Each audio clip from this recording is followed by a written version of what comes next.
บ้านเมืองดั้งเดิมของคนผู้ไทยที่เอิ้นกันว่าจุดสูงเมืองวัง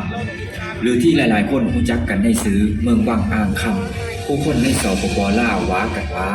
นี่คือดินแดนกกเงาของเผ่าผู้ไทยวิถีชีวิตในชนบทนั้นยังหว่านเสน่ห์ทางกลางทงสีเขตและสายน้ำอันสดใสโดยธรรมชาติจากเมืองวังอ่างคำจากพระธาตุนางลาวจากดินแดนดาวผู้สามีคนผู้ไทยได้พัดภาคแผ่นดินเกิดจากเพื่อนที่เคยอยู่จากปู่ที่เคยนอนจากหมอนที่เคยหมุนได้พากันอุ้มลูกจูงหลานจากฝั่งซ้ายของแม่น้ำโขงเข้ามาสู่สยามประเทศและเป็นที่รู้จักกันในกลุ่มชาติพันธุ์ที่เอิ้นตนเองว่าคนผู้ไทยปัจจุบันบางสิ่งนั้นเป็นที่ประจักษ์ชัดเจนและบางสิ่งก็เป็นตำนานและนี้คือหนึ่งในตำนานเหล่านั้น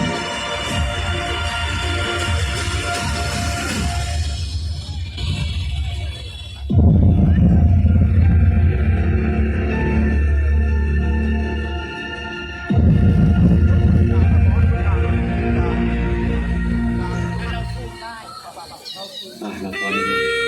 อภิวาทนาสีเลสนิจังวุฒาปจายโนจัตตารโอธรรมาวัฏฏันติอายุวันโนสุขังพลัง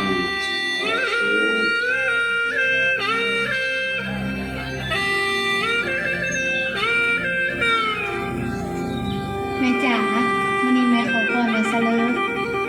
แม่ก็ขอคือเก้านั้นสาวผู้ไทยนับหมื่นคนจึงได้พากันอพยพจากเมืองนาน้อยอ้อยหนุ่มในสมัยล้านสางตอนกลางเข้ามาเบิ่งพระบรมโพธิสมภารของพระเจ้ากรุงล้านสางในสมัยของพระเจ้าสุริยวงศาธรรมิกราชพระองค์จึงได้รับสั่งให้สาวผู้ไทยทั้งหมดพากันไปตั้งภูมิลำเนาอยู่พื้นที่ของแขวงสวรรณเขตและแขวงคำโม้นของสปป.ลาวในปัจจุบันอันเป็นที่ตั้งของอาณาจักรศรีโคตบูรเดิมในอดีตและมีเมืองวังหรือเมืองวิลาบุรีแขวงสวรรณเขต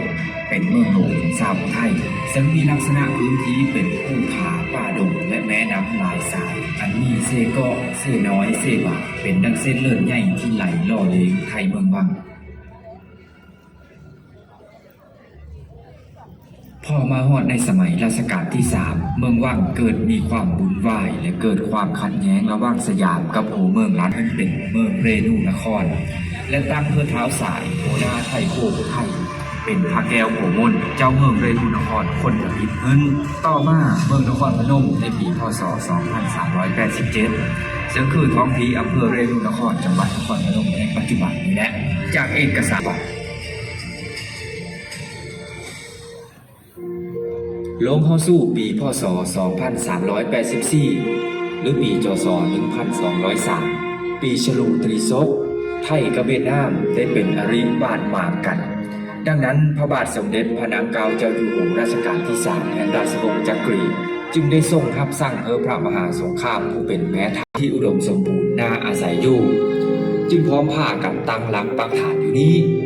ซึ่งมีหนองน้ำผู้ไทยเอิ้นว่ากุดและมีสิ่งไม้หรือโบสถ์ตั้งอยู่กลางหนองน้ำสิ่งนั้นมีรูปนารายณ์พร้อมทั้งมีใบเสมาหินแกะสลักเป็นลวดลายตั้งอยู่รอบๆบริเวณจึงเฮ็ดให้ชาวบ้านเอิ้นว่ากุดสิงนารายณ์และอยู่เคร่ๆกันนั้นก็มีผู้ไทยบ้านคำว่า